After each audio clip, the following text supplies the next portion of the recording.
بسم اللہ الرحمن الرحیم الصلاۃ والسلام علیک یا رسول اللہ الصلاۃ والسلام علیک یا نبی اللہ الصلاۃ والسلام علیک یا حبیب اللہ وعلی آلک و اصحابک یا نور اللہ صلی اللہ علیہ وسلم۔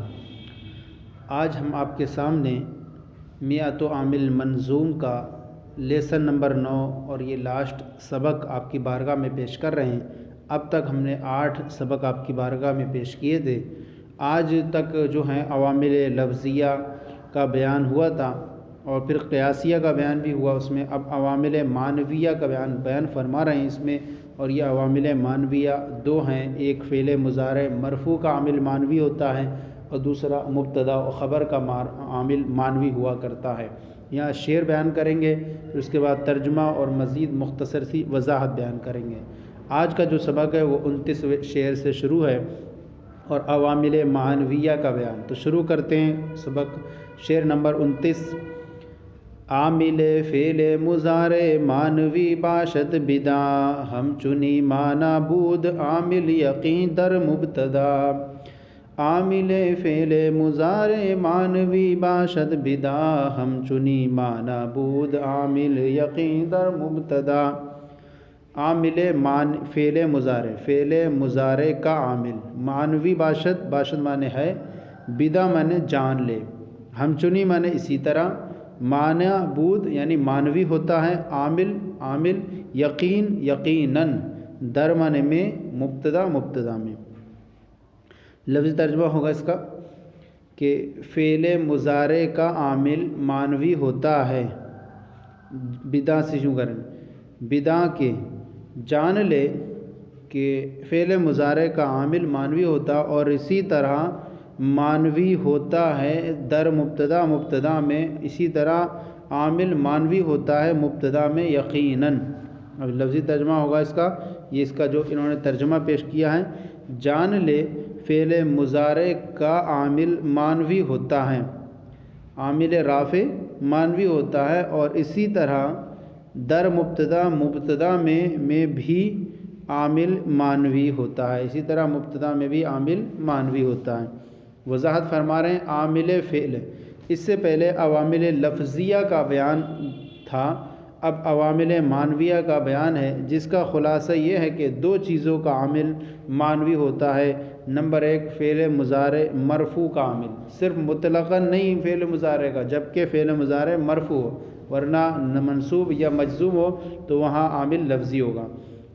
فعل مضارع مرفوع کا عامل، اور یہ فعل مضارع کو موقع اسم میں واقع ہونا، یعنی اسم کی جگہ میں واقع ہونا، اس لیے مرفوع ہوتا ہے یہ، یا اس کا نواصب و جوازم سے خالی ہونا، یعنی اسم کی جگہ میں واقع ہونا یا اس کا نواصب و جوازم سے خالی ہونا، تو اس صورتوں میں یہ فعل مضارع مرفوع ہوگا۔ دوسرا مبتدا اور خبر کا عامل معنوی ہوتا ہے، اور یہ مبتدا اور خبر کا لفظی عوامل سے خالی ہونا ہے۔ اب اس کے بعد بیان فرمایا 30واں شعر اور لاسٹ شعر ہے، یہ فرماتے ہیں دولت و اقبال و جاہ شاہزادہ بر کمال، در تضاعف بعد دائم ختم کردم بر دعا۔ دولت و اقبال جاہ شہزادہ بر کمال، در تضاعف بعد دائم ختم کردم بر دعا۔ دولت معنی دولت مملکت، اقبال معنی مرتبہ خوشبختی، جاہ معنی عزت و مرتبہ، شہزادہ بادشاہ کا بیٹا، اور بر معنی پر، در معنی میں، تضاعف معنی 2 چند دوگنا، بعد معنی ہو، دائم معنی ہمیشہ، ختم کردم یعنی ختم کر دیا، دعا پر، یعنی کہنا چاہ رہے شہزادے کی دولت، سلطنت، خوشبختی، خوش نصیبی اور عزت و مرتبہ میں در تضاعف بر کمال ہمیشہ، بعد معنی بعد دائم یہاں تک ہو جائے گا، ہمیشہ 2 چند ترقیاں ہوں۔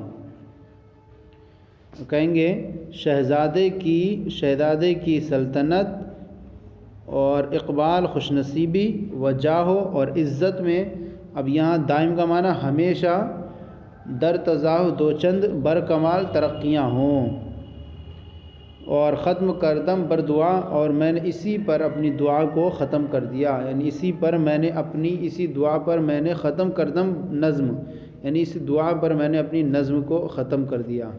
تو فرماتے ہیں شہزادے کی عزت، دولت، سلطنت اور عزت و مرتبہ میں ہمیشہ دو چند ترقیاں ہوں، ختم کردم بر دعا، اور اسی دعا پر میں نے جو ہے ختم کر دیا، ختم کردم بر دعا، اور دعا پر میں نے اسے ختم کر دیا نظم کو۔ یہ ہو گیا اس کا، شہزادے کی سلطنت، خوش نصیبی اور عزت میں ہمیشہ دو چند ترقیاں ہوں، اسی دعا پر میں نے نظم کو ختم کر دیا۔ بحمدہ تعالی و کرمہ و منہ، میں تو عامل منظوم فارسی کا ترجمہ مع مختصر توضیح مکمل ہوا۔ اللہ کریم اسے اپنی رحمت سے قبول فرمائے، طلبہ دین کے لیے نافع اور مفید عام بنائے۔ اللہم اغفر لی ولوالدی وللمؤمنین یوم یقوم الحساب، وصلی اللہ تعالی علی خیر خلقہ ونور عرشہ وزینت فرشہ وقاسم رزقہ سیدنا محمد وآلہ وصحبہ اجمعین۔ صلو علی الحبیب صلی اللہ علی محمد۔